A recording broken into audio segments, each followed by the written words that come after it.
अध्यात्म ग्रुप में आप सभी का स्वागत है। मैं हूँ प्रतिमा। एक बार एक मंदिर था। मंदिर में बहुत से कर्मचारी काम करते थे। उन्हीं में से एक कर्मचारी था जिसे पढ़ना लिखना नहीं आता था। वो अनपढ़ था। थोड़े समय बाद मंदिर के ट्रस्टी चेंज हो गए, मतलब बदल गए। दूसरा ट्रस्टी आया। दूसरे ट्रस्टी ने आते ही मंदिर के सभी कर्मचारियों को अपने पास बुलाया। एक एक को बुलाकर वो परिचय पूछते, अब ये भी पूछते तुम कितना पढ़े लिखे हो, क्या काम करते हो, कितनी पगार ले सकते हो। किसी ने कहा मैं बर्तन धोता हूँ मंदिर में, 12वीं पास हूँ, 10वीं पास हूँ। ऐसे करके सभी ने अपने अपने परिचय दिया। ऐसे ही एक कर्मचारी आया जिसका नाम भोला राम था। भोला राम ने साफ साफ कह दिया वह अनपढ़ है, मंदिर में घंटी बजाने का काम करते हैं। संस्थापक ने उनसे पूछा तुम्हारा पगार कितनी लेते हो, तनख्वाह कितनी लेते हो। तो भोला राम ने कहा जितनी मुझे मिल जाती है मैं उतना ले लेता हूँ। भोला राम की बात सुनने के बाद ट्रस्टी ने कहा आज बस घंटा बजा दो, कल से तुम मत आना।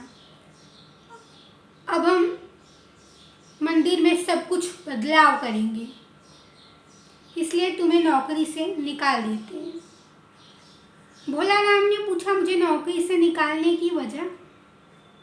संस्थापक ने कहा तुम पढ़े लिखे नहीं हो, तुम्हें व्यवहारिक ज्ञान का थोड़ा भी अनुभव नहीं है, इसलिए हम तुम्हें अपने मंदिर में नहीं रख सकते। भोला राम निराश होकर अपने घर लौट गए। अब यहाँ रोज मंदिर में पूजा होती, भगवान का घंटी कोई और बजा जाता, लेकिन लोगों को उस घंटी की आवाज़ अच्छी नहीं लगती। इसलिए कुछ लोगों ने संस्थापक के पास जाकर कहा कि आप भोला राम को वापस बुला लीजिए, वो बहुत अच्छी घंटी बजाते हैं। आरती के वक्त घंटी और गायक का स्वर दोनों बराबर पड़ता है, सभी को बड़ा अच्छा लगता है उनकी घंटी बजाने का तरीका। संस्थापक ने साफ मना कर दिया कि वो कुछ नहीं करेंगे।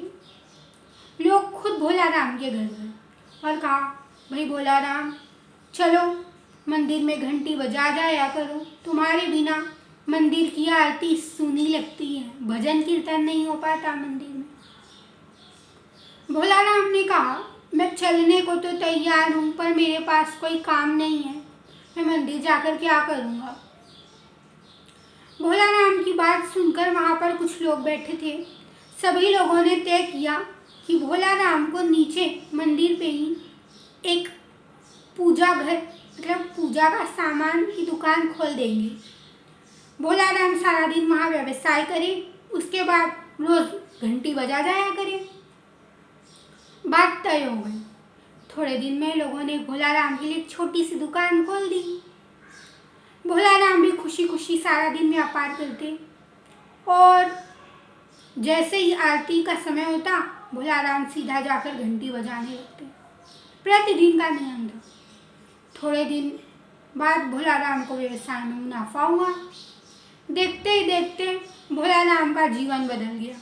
और भोला राम नहीं, वो एक चीनी के व्यापारी हो गए, मतलब शक्कर के व्यापारी बन गए। ऐसे ही लगभग 20 साल बीत गए। 20 साल बाद मंदिर का ट्रस्टी भी बदल गया समय के साथ साथ।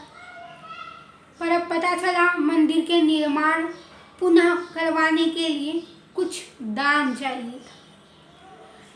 जिन लोगों से जितना दान हो सका लोगों ने किया। ऐसे ही मंदिर के ट्रस्टी भोला राम के पास भी आए और कहा कि हमें मंदिर का पुनः निर्माण करवाने के लिए कुछ दान चाहिए। भोला राम ने कहा जी ठीक है। अपने मुनीम से कहकर उन्होंने चेक लिया और चेक पर अंगूठा मार दिया और चेक ट्रस्टी को हाथ में देते हुए कहा, ये लीजिए। ट्रस्टी ने कहा कि इसमें तो ब्लैंक चेक है, मतलब वो चेक में कुछ लिखा नहीं है, खाली चेक है। तो भोला राम ने कहा, मैं अनपढ़ हूँ, मुझे पढ़ना लिखना नहीं आता, आप जितना चाहे उतना पैसा लिख कर ले लीजिए। भोला राम की इतने सरल भाव को देखकर ट्रस्टी की आंखों से आंसू आ गए। ट्रस्टी ने कहा, आप सच में बहुत भोले हैं। आप जानते नहीं, अगर इस चेक को आपने खाली हाथ किसी को हाथ में दे दिया तो उसका गलत उपयोग हो सकता है। भोला राम ने बड़ा सुंदर सा जवाब दिया। भोला राम ने कहा, अगर मैं किसी के लिए कुछ अच्छा कर रहा हूँ तो कहीं मेरे लिए कुछ अच्छा हो रहा है। ट्रस्टी ने भोला राम के सामने 1,00,000 रुपए लिखकर इन्हें दिखाते हुए सबको साक्षी मानकर ले ली और मंदिर का निर्माण करवाया। ऐसे ही इस कहानी से हमें ये सीख मिलती है कि हमें अपनी सरलता कभी नहीं छोड़नी चाहिए। और दूसरी चीज़, हम अगर किसी के लिए कुछ अच्छा कर रहे हैं तो हमारे लिए कहीं कुछ अच्छा हो रहा है। अगर आप लोगों को ये कहानी अच्छी लगती है, इसे लाइक करिए, सब्सक्राइब करिए, शेयर करना मत भूलिएगा और हमें बताइए आपको ये वीडियो कैसा लगा। राधे राधे।